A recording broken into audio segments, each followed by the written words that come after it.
देव पटेल। राधे राधे। महाराज जी, मुझे नकारात्मकता, क्रोध, चिंता जैसे विचारों से निपटना है। इसके लिए मुझे क्या करना पड़ेगा? हमारे पास एक औषधि है, नाम जप। अगर डिप्रेशन से ना हटा दे तो हमें बता देना। अगर बड़े से बड़े प्रतिकूल परिस्थितियों में आप मुस्कुरा के ना निकल जाओ तो बता देना। अभी पीछे बैच में यही बच्चा एक बैठा था, इन्हीं की अवस्था का होगा। इतनी सुंदर स्थिति, केवल उसने अपनी स्थिति बताई, बच्चों सामने बैठा था तो देख भी रहे थे क्या। केवल नाम जप, अच्छे आचरण, पवित्र व्यवहार, नई अवस्था है, बहुत अच्छा संभला हुआ बच्चा है। अगर हम भजन करेंगे सब कुछ हो जाएगा। जब हिंसक प्रवृत्ति करने वाला व्यक्ति, बहुत लाखों लोगों की हिंसा करने वाला, सीधे राम नहीं बोल पा रहा था, मरा मरा जब बोला तो सिद्ध हो गया। तो हमें विश्वास करना चाहिए कि भगवान के नाम में अपार सामर्थ्य है। हम नाम जप करें, पवित्र आचरण, पवित्र भोजन, पवित्र व्यवहार, अभी सब ठीक हो जाएगा। तुम चाहे और जो कुछ कर लो, नाम जप ना करो, कुछ नहीं होने वाला। करके देख लो। नाम मूल है भगवान का भजन। अगर भजन नहीं है, तपस्या नहीं है, तो सब बकवास है। चाहे जितना उपदेश दे लो, चाहे जितना उपदेश सुन लो, वो केवल पैसा कमाने का जरिया हो सकता है, लेकिन जीवन बदलने वाला नहीं हो सकता। जीवन तभी बदलेगा जब आप में भजन हो, आप में तपस्या हो, तभी जीवन बदल सकते हो, दूसरों का भी और अपना भी। तो नाम जप करो, खान पान सही रखो, कोई नशा ना करो, और ये जो आजकल चला है गर्लफ्रेंड बॉयफ्रेंड, ये गंदी बातें मत करो, सब ठीक हो जाएगा जी। अंशु शर्मा जी, जम्मू कश्मीर से। शेरीवंश। राधे राधे महाराज जी, आपके चरणों में कोटि कोटि प्रणाम। गुरुदेव, ये तो हमने देखा है कि योग मार्ग से प्रेम मार्ग की और कई संत जन आए। क्या ऐसा संभव है कि कोई प्रेम मार्ग से योग मार्ग की ओर आकर्षित हो? कभी नहीं, कभी नहीं। सांख्य योग, अष्टांग योग, कर्म योग, भक्ति योग, इन सब का फल है प्रेम। कबीरदास जी कहते हैं, पोथी पढ़ पढ़ जग मुआ, पंडित भया न कोय, ढाई आखर प्रेम के पढ़े सुपंडित। प्रेम, प्रेम के बाद मक्खी तब तक उड़ती है जब तक आग में नहीं, आग में बैठ गई तो भस्म हो जाती है, उड़ने की ताकत नहीं है। तो ये प्रेमाग्नि है। प्रेमाग्नि के आगे आज तक एक भी नहीं कि प्रेम का पथिक कहीं और गया। सब जगह से समुद्र में सब नदियां समा जाती, लेकिन समुद्र कहीं नहीं जाता। ऐसे प्रेम समुद्र है, और सब नदियां साधन है। सब साधन कर या फल सुंदर, प्रभु पद पंकज प्रेम निरंतर। प्रेम प्रेम पूर्ण है, प्रेम पूर्णता है। प्रक्षण वर्धमानम सूक्ष्मतरम अनुभव स्वरूपम कामना रहितम गुण रहितम। प्रेम महान वस्तु है, उसके बाद फिर और कुछ नहीं। उद्धव जैसे ज्ञानी भी जब वृंदावन में आए, वो गोपियों की चरण रज के प्रताप से जब प्रेम को जाना, तो यहाँ की गुलमलता औषधि बनना चाहते हैं। भगवान शिव से बड़ा कोई योगी है क्या? वो भी यहाँ गोपीश्वर बनकर रास में पधारे। प्रेम के आगे कुछ नहीं। प्रेम में तो भगवान भी अधीन है। नहीं, कोई योग से भगवान को आज तक अधीन किया है क्या? चुटकी बजाई भगवान प्रकट हो गए, और प्रेम में आंसुओं में भरकर पुकारा, उसी समय प्रकट हो गए। रुदुश्रम राजन कृष्ण दर्शन लालसा, तो तासा मावीर भूत छोरी समय मान मुखाम्बुजा, पीताम्बर धरा सृग्वी साक्षात मनमथ मनमथा। जिस समय गोपियां रुदन करने लगी भगवान के मिलन के लिए, उसी समय सर्वलोक सौंदर्य माधुर्य निधि भगवान कोटि कोटि कामों को भी मर्दन करने वाले रूप को प्रकाशित करते हुए प्रकट हो गए। तासा महावीर उन्हीं के बीच में, भूत छौरी समय मान मुखाम्बुजा, मुस्कुराहट मुख से प्रकट हो रही, करोड़ करोड़ काम मूर्छित हो जाए, ऐसा सुंदर भगवान श्याम सुंदर का रूप प्रकाशित हो गए। भगवान प्रेमाधीन कहे गए हैं। नहीं, कभी सुना हो कि भगवान योगाधीन, भगवान कर्माधीन? कर्माधीन जीव कहा गया है, नहीं। भगवान ज्ञानाधीन ऐसा नहीं कहा गया, भगवान प्रेमाधीन है। और उन्हीं भक्तों के अधीन इसीलिए कहा गया भक्ताधीन। प्रेम से ही रीच किया। हाँ, प्रेम, प्रेम ही एक ऐसा है जो अजित को जीत ले, अखिल कोटि ब्रह्मांड नायक को भी अधीन कर ले। वो प्रेम ही है, दूसरा कोई नहीं है। सुबोध शर्मा जी। हरिवंश। महाराज जी आपके चरणों में कोटि कोटि दंडवत प्रणाम। महाराज जी गीता में ये देह कहा गया है कि ये देह जैसे पुराने वस्त्रों को त्याग कर नए वस्त्र धारण कर लेता है। ज्ञानी पुरुष, अज्ञानी नहीं, ज्ञानी पुरुष। हाँ, वैसे ही ये देह ही पुराने शरीरों को त्याग कर नए शरीर धारण कर लेता है, पर पुराने वस्त्र त्याग कर नए वस्त्र धारण कर लेने पर दुख नहीं होता अपितु खुशी होती है, जबकि पुराने शरीर को त्यागने पर दुख होता है तथा नए शरीर हम इसीलिए बीच में बोल दिए थे, ज्ञानी पुरुष के लिए बात है, अज्ञानी की नहीं। क्योंकि अज्ञानी आसक्त चित्त होता है, इसलिए उसे दुख होता है, और ज्ञानी वैरागी होता है, स्थूल शरीर से भी, सूक्ष्म शरीर से भी और कारण शरीर से भी। तभी तो ब्रह्मबोध संपन्न महापुरुष कहा जाता है। जी रेशमा जी राधे राधे प्रभु।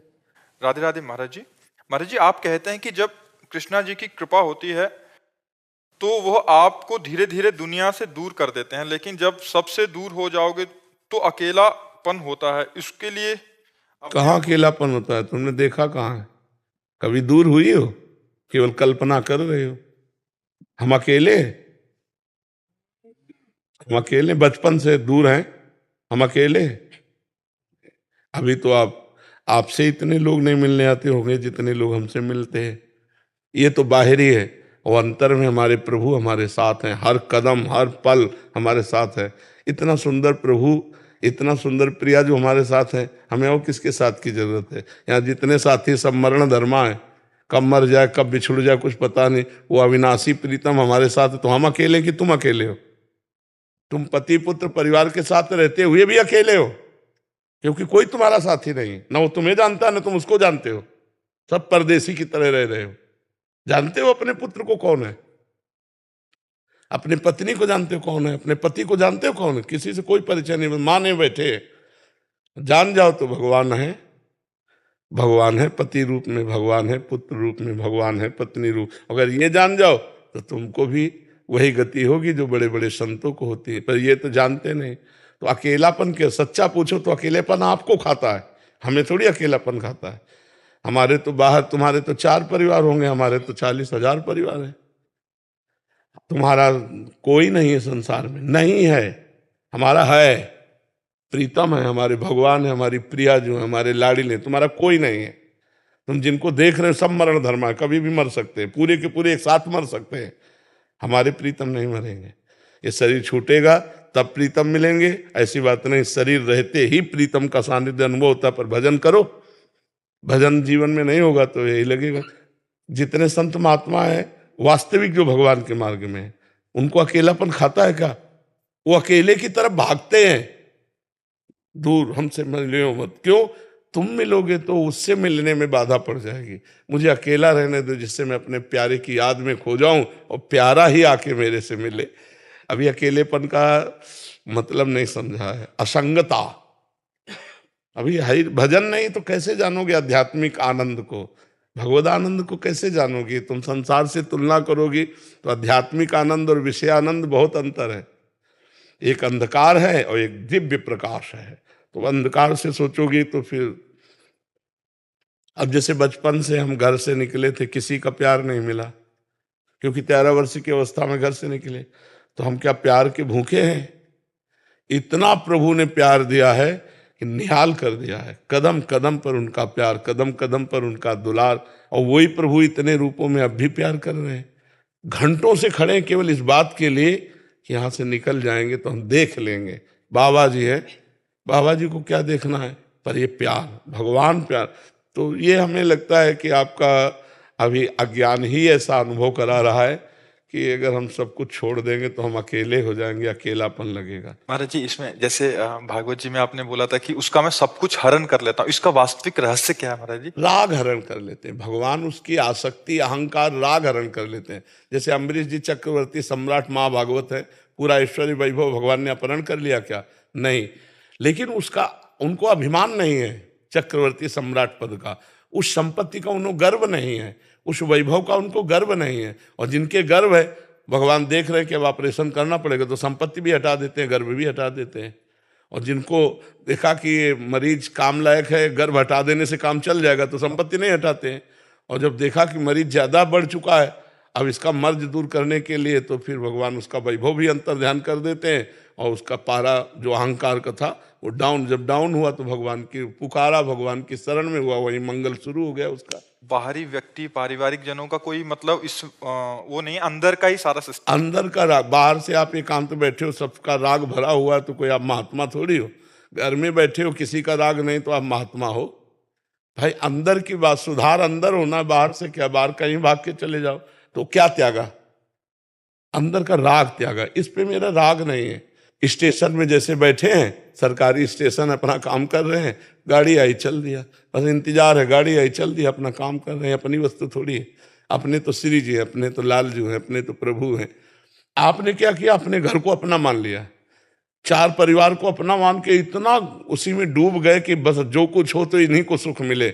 जैसे एक आदमी दूध में केमिकल मिला रहा है, गंदी गंदी चीजें मिला रहा है, और उससे कहो कि यही दूध अपने बच्चे को पिलाओ, नहीं पिलाएगा, क्योंकि जानता मैंने कितनी गंदी वस्तुएं, और दूसरे के बच्चे के प्राण घातक वस्तुएं बेच रहे हो, तुम्हारा नाश नहीं होगा। तो ये बुद्धि भ्रष्ट हो जाती है राग से। और अगर राग रहित है तो समाज का उपकार करता है, मंगल करता है, कि जो चीज हम नहीं खा सकते दूसरे को कैसे दे सकते हैं। ये जो आसक्ति है, ये जो राग है, यही पाप कराता है, और इसी को दूर करना आवश्यक होता है। जो इससे दूर रहता है वो गृहस्थ में रहते हुए संत है। संत केवल भेषधारी थोड़ी होते हैं, नहीं। देखो विभीषण जी कोई संत का भेष नहीं धारण किए, आचरण संत के हैं। तो भगवान कह रहे तुम सारीखे संत प्रिय मोरे, धरो देह नहीं आननी हो रे। तुम्हारे जैसे संतों के लिए मैं शरीर धारण करता हूं, भगवान कह रहे हैं विभीषण जी को।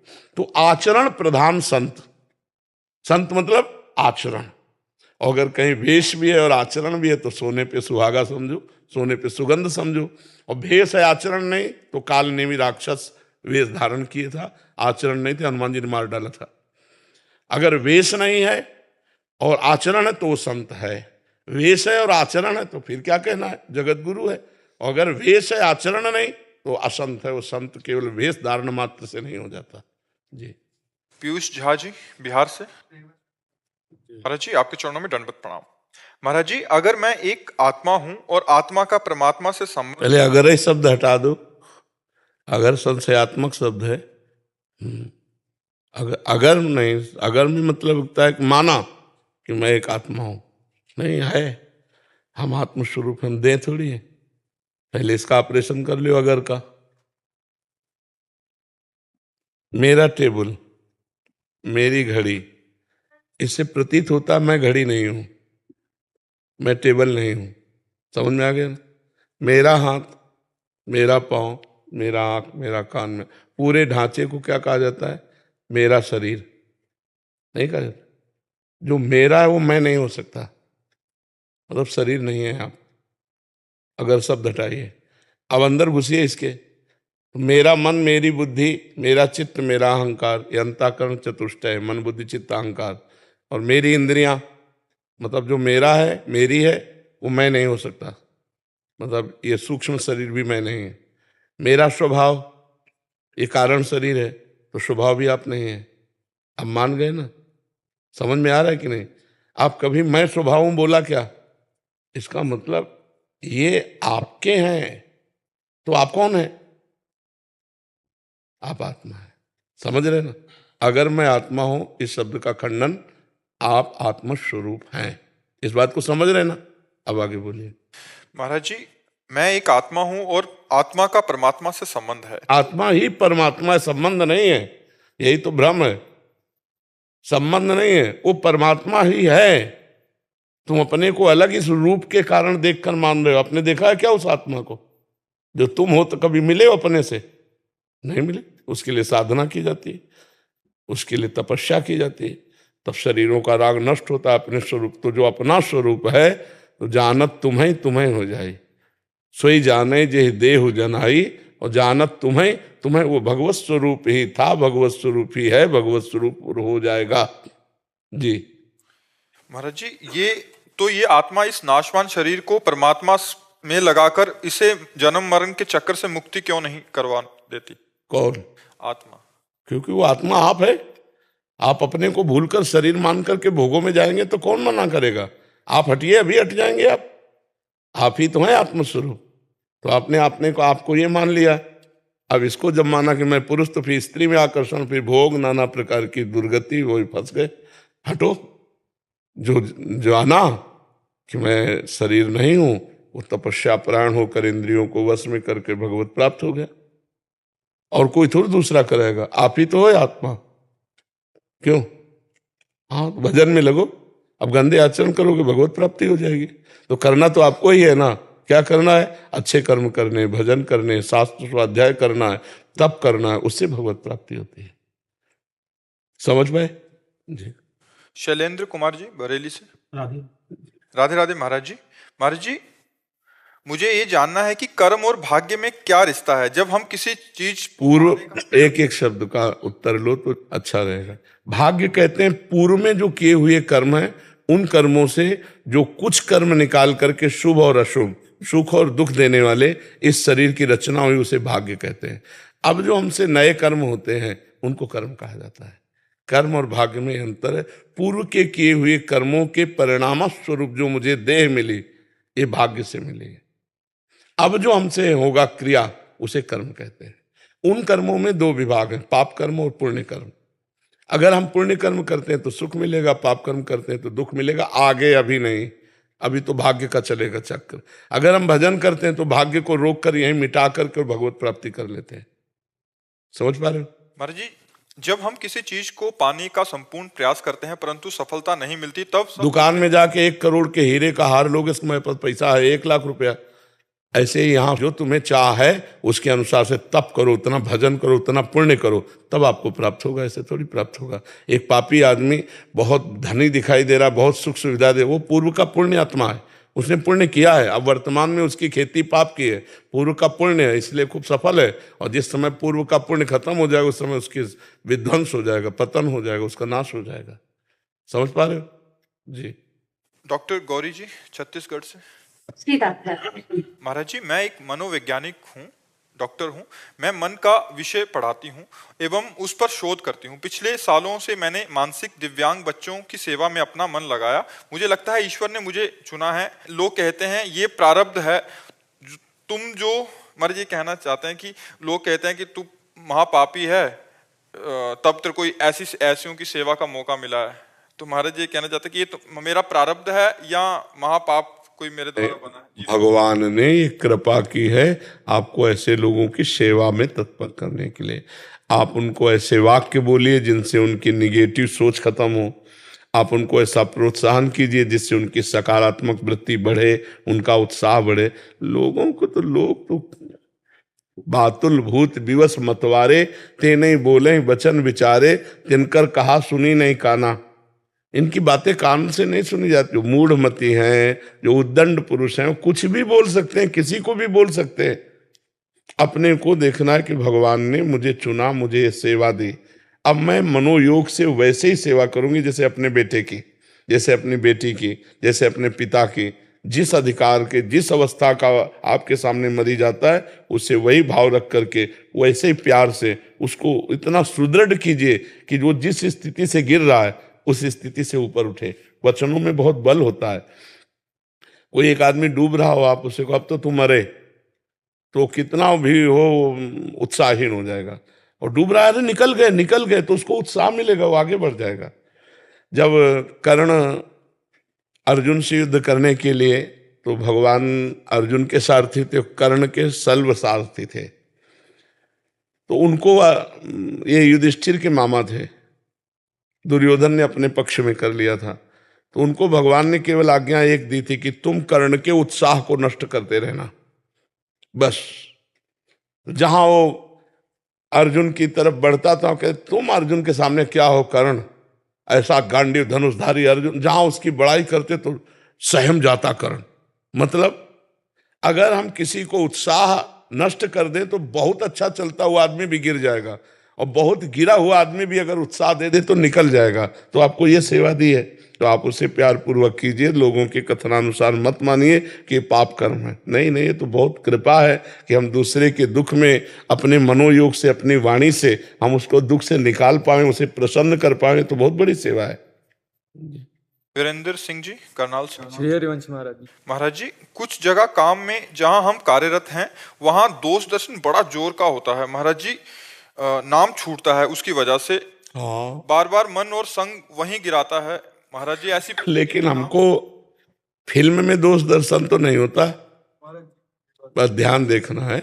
जैसे फिल्म में मारा जा रहा है, कत्ल हो रहा है, तो हम मनोरंजन करते हैं कि ये एक फिल्म है। हमने पहले दिमाग में बैठा लिया है कि एक ये फिल्म है, एक झूठा नाटक है। हम केवल देख रहे हैं, वाह यार क्या खलनायक है, क्या हीरो है, हम वो मनोरंजन कर। ऐसे ही पहले दिमाग में बैठा लो, जगत एक फिल्म है, इसमें खलनायक भी है, इसमें हीरो भी है, इसमें पॉजिटिव भी है, इसमें नकारात्मक भी है। तो हमको इसे फिल्मवत देखना, जगन नाटक वैभवा। वही परमात्मा एक जगन नाटक कर रहा है, कहीं खलनायक का रोल कर रहा है, कहीं हीरो का रोल कर रहा है, कहीं हीरोइन का रोल कर रहा है, कहीं अच्छा रोल कर रहा है, कहीं एक परमात्मा केवल है, वही सब रोल कर रहा है। अब हम किसको दोषी बनाएं, किसको अच्छा कहें, किसको बुरा कहें? वही जब है तो अच्छा बुरा क्या है? नहीं। हाँ, इसलिए जैसे पाठ, वाणी पाठ करता हूँ, तो उस टाइम वाणी पाठ करते टाइम अभी तो 10 मिनट के लिए वाणी पाठ में सही रहेगा, मैं एकदम चेंज हो जाता है बिल्कुल ही पाठ करते छूटते सारी। अभी भजन की कमी है, थोड़ा भजन और बढ़ाओ, नाम जप और बढ़ाओ, फिर वो गंभीरता आने लगे। तेरे भावे जो करे भलो बुरो संसार, नारायण तू बैठ के अपनो भवन बुहार। बुरा जो देखन मैं चला बुरा न मिलिया कोई, जो दिल खोजूं अपनो तो हमसे बुरा न। तो ये परमार्थ है, ये अध्यात्म है, इसमें दूसरों की तरफ नहीं देख जी। करण जी नागपुर से।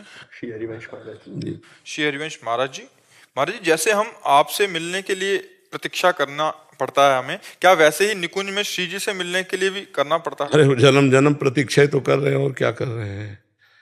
जब से तुम बिछुरे पी प्यारे, कबहु न पायो चैन, दरस बिन दूखन लागे नैन। प्रतीक्षा ही तो कर रहे हैं हम, उनको पुकार रहे हैं, उनकी प्रतीक्षा कर रहे हैं, उनकी बाट जो रहे। और वो जब कृपा करेंगे तब मिलेंगे, और जब मिलेंगी तो निहाल कर देंगी, इसी आशा से। जैसे मान लो आप खड़े हैं, सर्दी का समय, बैठने की व्यवस्था भी नहीं, बाहर खड़े हैं, लेकिन आपको इंतजार है कि कुछ मिनटों बाद जो हम लालसा लेकर आए, हम सम्मुख बैठेंगे, हम बात करेंगे, हम निहाल हो जाएंगे। तो वो लालसा आपको कष्ट नहीं लग रहा, खड़ा होना कष्ट नहीं लग रहा। ऐसे ही जब हमारी लालसा भगवान की प्राप्ति की होती है, तो हम कोई गाली देता है, कोई अपमान करता है, कोई प्रणाम करता है, कभी भूखे रहना पड़ता है, कभी छके हैं, हर परिस्थिति सह लेते हैं, क्योंकि मुझे प्रभु से मिलना है। इंतजार तो करना ही पड़ता है, लेकिन निकुंज में नहीं, इस भूतल पर। निकुंज में तो वही जा सकता है जो इंतजार खत्म हो चुका है। हाँ, जैसे अब यहाँ आ गए तो अब यहाँ इंतजार थोड़ी करना है। हाँ जी। करमवीर सिंह जी चंडीगढ़ से। श्री हरिवंश महाराज जी, आपके चरणों में कोटि कोटि दंडवत प्रणाम। महाराज जी, कर्म की परिभाषा क्या है? क्या नाम जप संकीर्तन करना भी कर्म के अंतर्गत आता है, या केवल संसार में जीवन यापन करवाने वाले कार्य ही कर्म माने जाएंगे? नहीं, कर्म दो प्रकार के, एक होते हैं पाप कर्म, इन्हें अशुभ कर्म कहते हैं। एक होते पुण्य कर्म, जो सुख प्रदान करने वाले होते हैं, इन्हें भगवद अर्थ कर्म कहते हैं। जैसे नाम कीर्तन है, अगर आप इसे क्रिया कहेंगे तो भगवत स्वरूप है।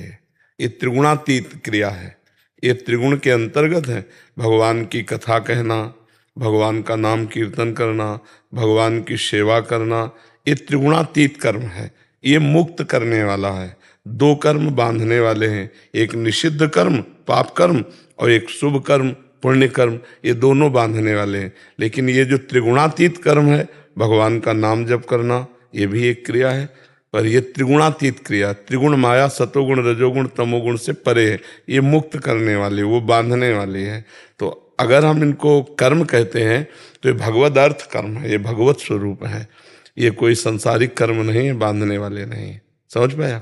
जी महाराज, जैसे कहते हैं कि मान लो संसार में कहते हैं कर्म उसी को मानते हैं अभी जो जीवन यापन के लिए करा जाता है। नहीं, ऐसा नहीं, ऐसा नहीं। अब संसार के जीव तो अलग है ना, संसार का तो विचार अलग है ना। शास्त्र प्रमाणित विचार हो तो माननीय, संसार का विचार थोड़ी मान। गृहस्थ को महाराज कितना जीवन यापन के लिए करना चाहिए और कितना भगवत उस जैसे? नहीं, हर समय भगवान के स्मरण का अभ्यास बनाना चाहिए। 24 घंटे में अपनी तो एक दिनचर्या होती ही है कि भाई 6 घंटे सोना है, इतने घंटे काम करने हैं, इतने घंटे मनोरंजन करना है, इतने घंटे हमारे पास व्यर्थ के हैं। तो हम कहते हैं 24 घंटे में जो व्यर्थ का समय आपका जाता है वो भजन में दे दो। आप ईमानदारी से सोचो, देखो 24 घंटे का विभाग किया जाए तो 6 घंटे नींद में समझ लो, बहुत बहुत 7 घंटे समझ लो। 7 घंटे बहुत होता है सोना, वैसे तो 5 घंटे में ही अच्छे से निपट जाता है, पर हम कह रहे हैं गृहस्थी में चलो 7 घंटे से, तो 7 घंटे सोने में चले गए। अधिक से अधिक आदमी 12 घंटे काम करता होगा है, तो 12 और 7 19 घंटे हो गए। 2 घंटे पूरे 24 घंटा में भोजन के रख लो, 20 21, 1 घंटा मनोरंजन का रख लो, 22। अब 2 घंटे भजन के रख लो, जीवन निहाल हो जाएगा, नहीं हो जाएगा? लगातार 2 घंटे भजन करना और बीच बीच में भगवान का स्मरण। तो ये बेईमानी की बातें लोग करते हैं कि हमारे पास समय नहीं, हम गृहस्थ हैं भजन के लिए, ये बेईमानी की बात करते हैं। ईमानदारी तो ये कि आप भजन करना चाहो तो आपके पास बहुत समय है। देखो हमने हर समय को विभाजित कर दिया, अब इससे ज्यादा क्या होगा। प्रायः 100 में 90 लोग 8 घंटा वाली नौकरी ही करते हैं, 10 लोग मान लिया कि 12 घंटा वाली करते हो। क्यों नहीं, प्रायः सरकारी भी 8 घंटे में ही रहते हैं। तो हमने विभाग करके बताया तो 2 घंटे बचते हैं। अगर 8 घंटे वाली करते हो तो 4 घंटे ये बच गए, और 6 घंटे भजन करे तो महात्मा हो जाए, सिद्ध पुरुष हो जाए, नहीं हो जाए? तो बीच बीच में भी हम भजन कर सकते हैं। 8 घंटे जो हम कार्य करते हैं या 12 घंटे जो हम कार्य करते हैं, उसमें हर समय हम अनवरत कार्य में ही रत नहीं रहते। हमारे पास मिनट 2 मिनट 4 मिनट 10 मिनट समय निकलता है, उस समय अगर हम भजन कर लें, राधा राधा राधा राधा। अच्छा, मनोरंजन क्या करना है? मनोरंजन क्या करना, मान लो हंसी मजाक के जो चित्र देखे या इधर उधर की बात, उससे ज्यादा शांति मिलेगी जब भगवान का भजन करोगे। ये शांति सुख के लिए तो हम मनोरंजन करते हैं, तो भगवान परम शांति प्रदान करने वाले, परम सुख प्रदान कर। अगर हम समय को काटें भजन के लिए तो बहुत समय हमारे पास है। जब हम प्रमाद में कह देते हैं अरे यार हमारे पास समय, हम गृहस्थ आदमी, हमारे पास कहाँ समय का भजन का है, तो जब मृत्यु का समय आएगा तब ये दलील पेश करोगे? फिर तो नहीं पेश करोगे, फिर तो जबरदस्ती तुम्हें बलात् इस शरीर से हटा दिया जाएगा, सब कुछ छोड़ जाएगा, और भजन किया नहीं इसलिए दुर्गति होगी। पैसा कमाया नहीं परलोक के ले जाने वाला, और वो पैसा है नाम, नाम रूपी धन कमाया नहीं तो गरीब रहोगे। भाई बिना पेमेंट के न ट्रेन में चल सकते हो न बस में चल सकते हो, तो परम पद की यात्रा कैसे हो सकती? पेमेंट तो तुमने इकट्ठा नहीं किया। मृत्यु लोक में आए थे कमाने के लिए, और ऐसी चीजें कमाया जो यहाँ से जा नहीं सकती, और जो जा सकती वो कमाया नहीं, तो बहुत बड़ी हानि हो गई, नहीं हो गई? सारे कर्म बेकार हो गए। जब परलोक नहीं बना तो सारे कर्म बेकार हो गए। मनीषा जी, राधे राधे, जय श्री हरिवंश महाराज जी। महाराज जी, मैं अमेरिका में नर्सिंग होम में केयर टेकर हूँ। महाराज जी, अंत समय में बहुत कष्ट में जीवन होता है मरीजों का, उन सबको देखकर बहुत दुख होता है कि मैं उनकी कुछ भी मदद नहीं कर सकती। एक मदद कर सकती हूँ, उनके नजदीक बैठकर राधा राधा सुना, उससे कल्याण हो जाएगा उनका, और आपका भी परम कल्याण होगा। किसी एक जीव को भगवत प्राप्ति कराने से बढ़कर संसार में कोई पुण्य नहीं है। जैसे कोई पशु पक्षी भी मर रहा हो तो ये लाभ लेना चाहिए, उसके नजदीक जाके उसके कान के पास राधा राधा राधा राधा, राम राम राम राम, कृष्ण कृष्ण, हरि हरि। अब वो मरेगा, जब मरेगा तो उसका कल्याण होगा, उसका कल्याण होगा तो उसके भागीदार आप हुए, तो आपका बड़ा पुण्य बन जाएगा। ये सबसे बड़ी सेवा, कि जब कोई जीव मर रहा हो, चाहे मनुष्य हो चाहे पशु पक्षी हो, अगर उसके समीप हम भगवान नाम कीर्तन कर दें तो उसका मंगल हो जाएगा। और तो औषधि आदि तो जो भी सेवा बन जाए, नहीं तो जब जन्मत मरत दुषा दुख हो, मरते समय जीव को भयानक पीड़ा होती है। उस समय अगर नाम सुना दिया तो हम पीड़ा तो नहीं मिटा पाए, लेकिन आगामी पीड़ा को मिटा देंगे हम। अंतिम समय जो भगवान का नाम सुनता है उसका मंगल हो जाता है, उसका कल्याण हो जाता है। राधा मोहन जी, फतेहगढ़ से। श्री हरिवंश। श्री हरिवंश महाराज जी, आपके चरणों में कोटि कोटि प्रणाम। महाराज जी, प्रार्थी आपका शरणागत है और इस शरीर से आर्मी में कार्यरत है। श्री जी की कृपा से जम्मू कश्मीर में उन सैनिकों को ट्रेनिंग देने का सौभाग्य प्राप्त हुआ है जो आतंकवादियों को मारते हैं। इनमें कोई जवान जब शहीद हो जाता मन बहुत परेशान हो जाता है, जिनको इन्होंने ट्रेनिंग दी होती है। आप श्री के मुख से एक महाराज जी कोई ऐसे जो ट्रेनिंग कर रहे हैं उस ट्रेनिंग में जोड़ना चाहता हूं, जिससे सैनिक नाम जप और ट्रेनिंग में अच्छा ध्यान लगाकर अपने लक्ष्य को सफलता प्राप्त। पहली बात तो ये ध्यान देनी है कि सैनिक की अकाल मृत्यु नहीं होगी, क्योंकि वो देशभक्ति के लिए प्राण समर्पित किए हुए है। तो जैसे युद्ध आदि में जो मृत्यु होती है वो पहले से निश्चित है, पहले से उसकी अकाल मृत्यु नहीं होती है कि वो तो अभी 100 वर्ष तक जीवन लेके आया था और अचानक आतंकवादी की गोली, उसी को गोली लगी जिसकी आयु पूरी हुई है। तो पहली बात तो हम सबको ये ध्यान देना है कि हम मृत्यु लोक में आए हैं, मरना सबको है, लेकिन कहाँ मर रहा है और किसके लिए मर रहा है ये खास बात है। आप देशभक्ति के लिए मर रहे हैं, आप देश रक्षा के लिए मर रहे हैं, आप संसार के उपकार के लिए मर रहे हैं, क्योंकि एक आतंकवादी अंदर घुस आया तो सैकड़ों लोगों की जान का खतरा हो जाएगा। एक पूरे प्रांत के प्रांत को वो हिला सकता है बम आदि के द्वारा। तो हम उसके लिए अगर प्राण त्याग देते हैं तो हमारी सदगति होगी। और मरना तो सबको है, इसका नाम मृत्यु लोक, सबको मरना है, लेकिन धन्य है आपका मरना जो आप देशभक्ति के लिए मर रहे हैं, जो आप संसार के उपकार के लिए मर रहे हैं, जो आप अपने परिवार का प्यार त्याग करके हमारे देश के लिए तैयारी करते हैं, हमारे देश के लिए प्राण न्यौछावर कर देते हैं। हम प्रणाम करते हैं आपको और आपकी सदगति होगी, आपको बहुत अच्छी सुविधाएं प्राप्त होंगी शरीर छूटने के बाद। अगर मनुष्य भी बनाया जाएगा तो पुनः ऐसा मनुष्य बनेगा जो महाभागवत होगा, जो महान देशभक्त होगा, जिसकी लोग वंदना करेंगे, ऐसा होगा। इसलिए निराश नहीं होना चाहिए, खूब अच्छे से ट्रेनिंग में ध्यान दो और मनाओ कि हम देशभक्ति के लिए बलिदान हो जाएं। मरना तो सबको है, हम ऐसी जगह मरें जहां हम तिरंगे में लिपट करके हमें सलूट किया जाए। तो धन्य है उनका जीवन जो वीर गति को प्राप्त होते हैं। ये वीर गति है जो शत्रुओं को ललकार कर परास्त करते हुए शरीर छोड़ता है।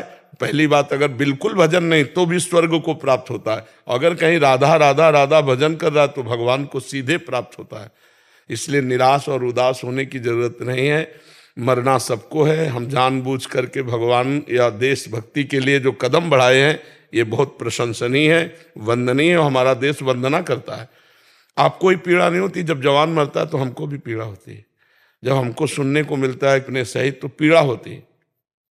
ट्रक पलट गया जवानों का वो, तो हमें पीड़ा होती कि अरे यार, हमारा पूरा भारत हमें लगता है कि शोकाकुल होता है जब कोई सैनिक मरता है। तो जो भी समाचार सुनते हैं, जो भी, तो एक बार तो हृदय में पक्षपात उदय होता है ये वीर सैनिक के लिए कि इनके परिवार वालों को भगवान शीतलता प्रदान करें, शांति प्रदान करें और उसकी आत्मा को शांति प्रदान करें। तो हमें लगता है बहुत बड़ा मंगल है राष्ट्र सैनिक बनने में, इसमें तनिक भी अमंगल नहीं है। और मृत्यु जब होनी तभी होगी, अन्यथा नहीं होगी। प्रभु जी, जैसे जिनको हम ट्रेनिंग देते हैं तो पता चलता है कि महीने 2 महीने बाद उसका बंदा शहीद हो गया, उस टाइम पे बड़ा विक्षेप होता है। हाँ बिल्कुल होता है, क्योंकि परिचय अपना हुआ ना, अपने उसको शिक्षा दी, पर विक्षेप को उसको भाव में लाओ, नहीं तो ठीक नहीं रहेगा। फिर आप कमजोर होते चले जाएंगे। कि हमने ट्रेनिंग दी, 2 महीने में वो देश की सेवा के काम में आ गया, हमारी ट्रेनिंग सफल हुई और वो अच्छी गति को प्राप्त हुआ, सलूट करो उसको, शोकित मत हो। शोकित होने में फिर आप कमजोर हो जाएंगे, फिर शिक्षा में कमी आ जाएगी। क्योंकि किसी भी तरह से हृदय को कमजोर नहीं करना, हृदय को और बलवान करना है। अगर अपने भी अंग कट जाए तो भी हमको दुश्मन को पछाड़ करके मृत्यु स्वीकार करनी है, हार नहीं। हमारा लक्ष्य यही होना चाहिए, वीरों का यही लक्ष्य होता है कि अगर हमारे हाथ कट जाएंगे तो हम दांत से तुम्हारा गला काट करके तब मरेंगे, ऐसे नहीं मरेंगे। मतलब बहुत जिद्दी स्वभाव और बहुत कठोर हृदय उस समय रखने की जरूरत है कि कोई हम दुश्मन आकर के हमारे चरणों में गिर जाए, त्राहिमाम बोल दे तो भी हम नहीं बख्शेंगे, क्योंकि अभी त्राहिमाम बोलेगा पीछे से गर्दन काट देगा।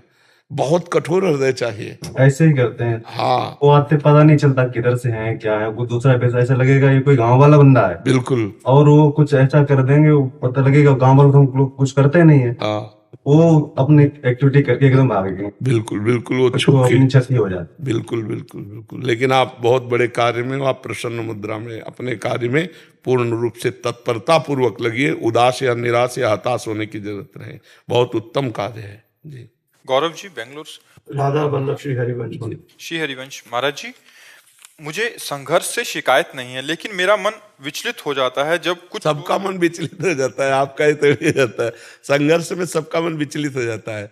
अब ये भक्त हैं, वकील हैं, सब सुख सुविधाएं हैं, एक पुत्र था, अभी कुछ दिन पहले पधार गया, लेकिन ये ऐसे ही बता रहे थे जैसे हंस के अभी प्रश्न के, ऐसे ही बता रहे थे कि वो आपका एक पुत्र था, वो भी भगवान ने पूछ लिया, लेकिन फिर भी हम ठीक हैं, भगवान की कृपा है। अब अगर अध्यात्म ना होता तो क्या हालत हो जाती इनकी। अध्यात्म को जानते हैं, अध्यात्म में चल रहे हैं, तो तब वो सहन कर पाए, हंस के बात कर रहे हैं। अकेला पुत्र हो, सारा जीवन पिता का तो पुत्र के लिए ही है ना, सारा वैभव सब कुछ उसी के लिए, और वही चला गया, तो अब जीवन निराश ना हो जाए। लेकिन देखो आज भी ये निराश नहीं। संघर्ष सबको दुख देता है, संघर्ष सबको कड़वा लगता है, पर सबको संघर्ष से आगे बढ़ना होगा। ये कह रहे हैं पर छल कपट करने वाले जो सहारा लेते हैं वो मतलब बहुत आगे निकल जाते हैं। कुछ आगे नहीं निकलते, वो ऊपर चढ़ाए जाते हैं पटकने के लिए।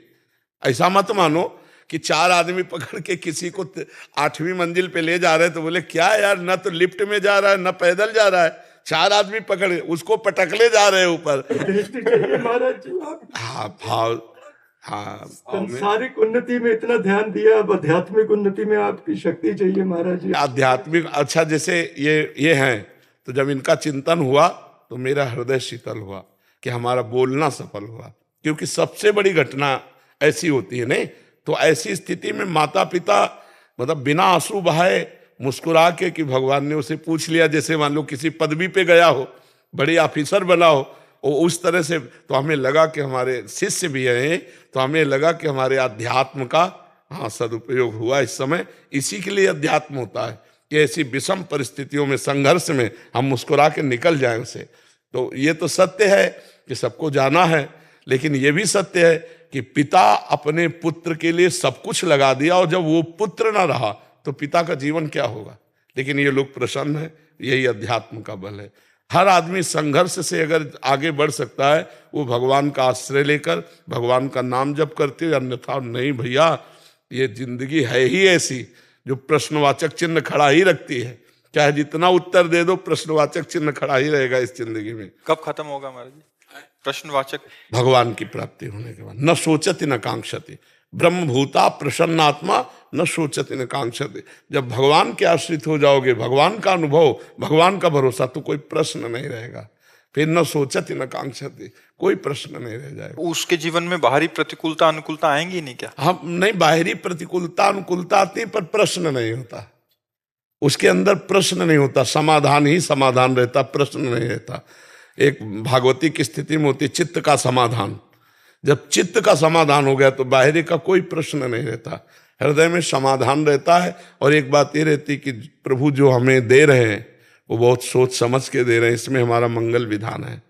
मानो प्रभु ने हमको ये स्थिति दी तो मेरे लायक है, और प्रभु ने जब दिया है तो इसमें मंगल विधान छुपा हुआ है, तो इसलिए कोई प्रश्न नहीं रहता। भक्त के जीवन में जो भी घटना घटेगी वो प्रभु के द्वारा ही होगी। अब उसका प्रारब्ध पीछे रहता है, भगवान आगे रहते हैं। तो इसलिए संघर्ष में जीवन तो सबका है, कोई ऐसा नहीं कह सकता कि मेरा जीवन संघर्ष में नहीं। हाँ, कुछ क्षण ऐसा हो सकता है कि अनुकूलता रहे, फिर दूसरे क्षण प्रतिकूलता आ जाती है। तो इसलिए नाम जप करो, भगवान का आश्रय रखो, तो संघर्ष से पार हो जाओगे। नहीं, बड़ी बड़ी कठिनाई है। जिसको हम दिल दे देते हैं वो जब जाता है तो अपना जीना मुश्किल हो जाता है, नहीं हो जाता है। मतलब पत्नी है, पुत्र है, माता पिता, जिससे हम प्यार कर बैठे, अधिक प्यार हो गया, और वो जब जाता है तब हमारा जीना मुश्किल हो जाता है। तो जाना तो यहाँ से सबको है ही, लेकिन हम निर्विकार होकर भगवान का भजन करते हुए जाएं, ये अच्छा रहेगा, ना कि विकारी होकर शोकग्रस्त होकर जाए यहाँ से। तो भजन करो, नाम जप करो, भगवान के भरोसे में रहो। अभी किशोर सिंह जी। राधे राधे गुरु जी। महाराज जी इनका भी सेम प्रश्न था। ये कह रहे थे कि जब सफलता प्राप्त नहीं होती मतलब कर्मों के उससे, तो क्या ऐसा सोच लेना चाहिए कि पूर्व प्रारब्ध प्रारब्ध में ऐसा लिखा पूर्व है, प्रारब्ध में यही विधान है, इसलिए सफल नहीं हो रहे। आगे मेहनत करनी चाहिए या नहीं करना चाहिए, क्योंकि प्रारब्ध हर बार थोड़ी फेल कर देगा। एक बार, दो बार, तीन बार, चौथी बार तो हम क्रॉस ही कर जाएंगे, क्योंकि प्रारब्ध की भी एक सीमा है। वो कोई अविनाशी तो है नहीं, प्रारब्ध थोड़ी अविनाशी, वो तो विनाशी है। अगर हम नाम जप करेंगे और प्रयास करेंगे तो प्रारब्ध नष्ट हो जाएगा, हम आगे बढ़ जाएंगे। प्रारब्ध के भरोसे थोड़ी बैठे रहना, कोई पशु थोड़ी है, हम तो मानव है ना, मनुष्य हैं, भगवान के अंश हैं। हम प्रारब्ध को परास्त करेंगे तपस्या के द्वारा, भजन के द्वारा, साधना के द्वारा। जी। रोहित जी। राधे राधे गुरु जी। राधे राधे महाराज जी। महाराज जी, आज के युग में असली सफलता किसे कहते हैं और उसे प्राप्त कैसे करें? सफलता हर युग में एक ही जैसी होती है, वह होती है भगवत प्राप्ति। नहीं, सब असफल है।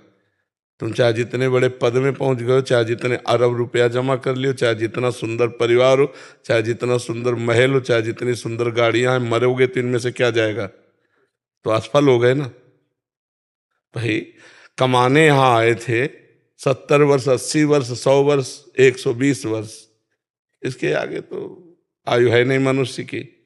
इतने में जो कुछ कमाया उसमें से 5 रुपए भी नहीं ले जा सके, तो असफल रहे कि सफल? असफल रहे ना। तो सफलता है भगवान की प्राप्ति हर युग में। चौं जुग चौं श्रुति नाम प्रभाऊ, लोकों वेद नानु पाऊ। यदि हर समय मधुर मधुर भगवान का नाम जप कर रहे, इससे बड़ा कोई योग नहीं। तेषाम सतत युक्ता नाम भजताम प्रीतिपूर्वकम ददामि बुद्धि योगम तम एन मामुपयांति ते। जो प्रेम पूर्वक नाम जप करता रहता, उससे बड़ा कोई योगी नहीं। इसलिए यही सफलता है। हर समय, हर सेकेंड भगवान का विस्मरण ना होने पावे, हर समय स्मरण करो। यही परम योग है, यही परम सफलता है, यही परम लाभ है। समझ पाए? महाराज जी, इस सफलता को प्राप्त करने के लिए क्या करना पड़ेगा? भगवान से प्रार्थना करें। सबसे पहले साधु संगति, प्रथम भगति संतन कर संगा। सबसे पहली भक्ति भगवान के प्रेमी महात्माओं का, संत हो, प्रेमी महात्माओं का, प्रपंचियों का नहीं। प्रपंचियों को नहीं। अगर प्रपंचियों को, तो वही प्रपंचे भरा रहेगा, हंसी मजाक, ये रुपया पैसा लेन देन, वो सब प्रपंच है। शुद्ध बात, त्रिगुणातीत बात, केवल भगवान से मतलब जिनको, ऐसे भक्तों का संग हो। महत्संगस्तु दुर्लभो अगम्यो अमोघस्य। महापुरुषों का संग दुर्लभ है। अगर मिल जाए तो निर्वाह करना कठिन हो, निर्वाह कर ले जाए तो परम पद निश्चित मिल जाएगा। तो भगवान से पहले प्रार्थना करे, प्रथम भगति संतन करे संगा, और दूसरी रति मम कथा प्रसंगा। दूसरी भगवान के चरित्रों का खूब स्वाध्याय करे, खूब श्रवण करे, खूब मनन करे। गुरुपद पंकज सेवा तीसरी भक्ति अमान। श्री गुरुदेव भगवान के चरणों का आश्रय ले और मान रहित होकर गुरुदेव के चरणों की सेवा करे। चौथी भगत मम गुण गण करे कपट तज गान। चौथी भक्ति भगवान की लीला गुणों का कपट तज करके गान करे। कपट तज, लीला गुण भगवान के गा रहे, रुपया चाह रहे हैं। चौथी भगत मम गुण करे कपट तज गान। मंत्र जाप मम दृढ़ विश्वासा। पांचवी भक्ति है, मेरे मंत्र का निरंतर जाप हो और उसमें दृढ़ विश्वास हो। पंचम भजन सुवेद प्रकाशा। छठदम शील विरत बहु कर्मा, निरत निरंतर सज्जन धर्मा। छठवीं भक्ति है, शीलवान बने, सहनशील बने। चाहे जितना मान हो या अपमान हो, दुख हो या सुख हो, निंदा हो या स्तुति हो, समान भाव रहकर। छठदम शील, और बहुत से उन कर्मों का त्याग कर दे जो भक्ति विरोधी कर्म है। छठदम शील विरत बहु कर्मा, और निरत निरंतर सज्जन धर्मा। जो संत महापुरुषों ने धर्मशास्त्रों में क्रियाएं कही है, वही कर्म करना चाहिए, अन्यथा उन कर्मों का त्याग कर देना चाहिए जो भक्ति विरोधी कर्म है। बहुत प्रकार से जो प्रपंच में उलझा देते हैं, उन कर्मों का त्याग कर देना चाहिए। नहीं तो मंत्र जाप होगा ही नहीं, भजन होगा ही नहीं, इतना उलझा रहेगा कार्यों में। छठदम शील विरत बहुकर्मा, निरत निरंतर सज्जन धर्मा। सातों सब मोहिमय जग देखा, मोते अधिक संत कर लेखा। सातवीं भक्ति है, सारे संसार को भगवान का स्वरूप देखना और भगवान से भी अधिक बढ़कर संतों को मानना। सातों सब मोहिमय जग देखा, मोते अधिक संत कर लेखा। आठों जथा लाभ संतोषा, सपने नहीं देखे पर दोषा। आठवीं की ऐसी स्थिति बना ले कि जथा लाभ संतोष, सदा काहू सो कछु न चाहोगो। किसी से कोई मांग नहीं, जैसे हमें भगवान रख रहे हैं, बस उसी स्थिति में हम राजी रहेंगे। ज्यों ज्यों राखत हो त्यों त्यों रहियत हो हरि, जोई जोई प्यारो करे सोई मोहि भावे। ये स्थिति आठों जथा लाभ संतोषा, सपने नहीं देखे पर दोषा, स्वप्न में भी किसी के दोष न देखे। नवम सरल सबसन छलहीना, नवमी भक्ति है, पूर्णता है नवमी भक्ति। नवम सरल सबसल छलहीना, सरल स्वभाव न मन को टिलाई, ये संतों का स्वभाव होता है। जो वाणी में वही हृदय में वही क्रिया में, इसे ठीक आचरण कहते हैं। वाणी में कुछ है, मन में कुछ चल रहा है, क्रियाएं कुछ हो रहे हैं, ये कपटी पुरुष है। सरलता ये कि जो बोल रहा है वही आचरण कर रहा है, वही उसके मन में है। नवम सरल सब सन छलहीना, किसी से छल भरा व्यवहार न करे। और मम भरोस ही हर्ष न देना, दृढ़ मेरे पर विश्वास हो, ना हर्ष हो न शोक हो, ना कभी किसी के सामने अपनी दैन्यता प्रकट करे। भागवतिक दैन्यता अलग है, गरीबी वाली दैन्यता न प्रकट करे कि बाबूजी कुछ सहयोग कर दो, नहीं। मम भरोस ही हरस न दीना, वो ऐसी दैन्यता न करे, किसी के सामने हाथ ना पसारे। तो भगवान सबको देने वाला है, जब देगा तो निहाल कर देगा। नौ माँ एको जिनके हुई, अगर नौवीं भक्ति में एक भी भक्ति किसी को, तो उसका कल्याण हो जाएगा, उसका मंगल। महाराज जी, आपने प्रथम पड़ा संत संग बताया इसमें, तो महाराज जी जो संसार में एकदम अभी भक्ति प्रारंभ ही नहीं हुई, उनको संतों के बारे ही पता नहीं है, विशुद्ध संत कैसे होंगे, कहाँ। भगवान से, इसीलिए हम सबसे पहले कहा भगवान से प्रार्थना करें कि हमें संत संग दिलावे। भगवान तो सब जानते हैं ना, तो भगवान से प्रार्थना करें तो ऐसे संतों के पास पहुंचा देंगे जिनके संग से परमार्थ पुष्ट होता है। ऐसा तो है ही नहीं कि असली संत है ही नहीं। अगर नकली नोट है तो असली उसका होगा कहीं, खोजो। अगर नकली कोई वस्तु है तो असली तो होगी ही ना, उसको खोजो। जिन खोजा तिन पाइया, गहरे पानी पैठ। तो तुम नहीं खोज पा रहे तो भगवान से प्रार्थना करो। तो भगवान जब द्रवहि दीन दयालु राघो, तो साधु संगति पाइए, तो संतों का संग करा देंगे। और संत संग हो गया तो फिर नौ भक्ति आ जाएगी अपने आप जी। आओ महाराज जी, आओ सब संत भगवान।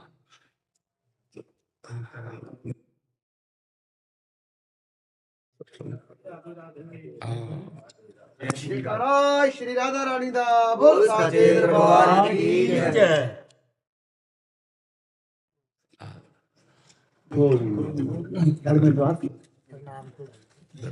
जी पंजाब से आए हैं, कुंभ गए थे, वहां से वापस लौट रहे थे। बहुत सुंदर दर्शन है। विराजो, आप विराजो सत्संग। कई दिनों की इच्छा थी आपके दर्शन करने।